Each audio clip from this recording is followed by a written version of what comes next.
I want to welcome you to what should be our midweek devotional for Living Hope Church in Menominee, Wisconsin. I'm Pastor Brent Juliet, and today it's less devotional and more an invitation to you, an invitation to pray. We've been dealing with and fearful of this virus for months now, and have sort of adjusted that. Now life has become that much more complicated and that much more concerning as we consider all the racial unrest, the protests, and the violence that's taking place in many places in our country. We here in Menominee are relatively isolated, but we are disturbed, and we all have opinions about this, opinions which we share freely. On Tuesday, I edited a brief letter from one of our pastors who serves in Minneapolis and actually lives just 8 blocks from where George Floyd died. And you can find that letter on our church denomination's website. That's at www.clba.org. In his letter, the pastor made the point that it is easy for us to have uninformed opinions. We think that we know what happened, and we think we know how people should feel, or how they do feel, we think, and we certainly think we know how they should react to all this. And the vast majority of us who speak so confidently about it, we don't know much at all, really.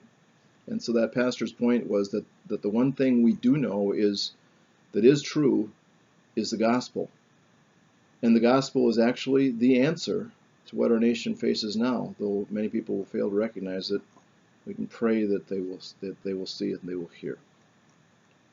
We in Menominee are removed from that violence, at least we hope, but still we're anxious and we're distressed and we feel helpless. We are helpless to fix anything. There's nothing we can do. Well, there is something we can do. So this is a call for prayer, intercessory prayer for those most closely impacted by this, and prayer for our nation as a whole. We're called in the New Testament to offer such prayers. In 1 Timothy, the Apostle Paul wrote, chapter 2, verse 1, "First of all, then I urge that supplications, prayers, intercessions, and thanksgivings be made for all people." And in Romans chapter 8, the Apostle Paul writes about times when it is difficult to pray or know what to pray about. It says, "Likewise, the Spirit helps us in our weakness, for we do not know what to pray for as we ought, but the Spirit himself intercedes for us with groanings too deep for words." So here's the invitation. At 6:30 this evening, and I assume you're seeing this on Wednesday.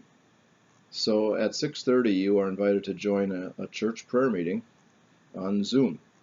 And you'll find the link to that Zoom meeting in our midweek email to our church family, which came out today and might be why you're viewing this video. You are welcome. If you join us at 6:30, you're welcome to take a turn in praying with us, or you're welcome to just listen and pray along in your spirit. No pressure either way. And if you are not part of our church family, but just checking in today, thank you for watching. And please, we would ask that you also please be diligent in your prayers these days, as that is the one thing that we can do. And they say prayer changes things. They say it for a reason. It's true. But also prayer changes us and changes our understanding of things. So please be diligent in prayer. Again, hope to see you tonight. Thank you.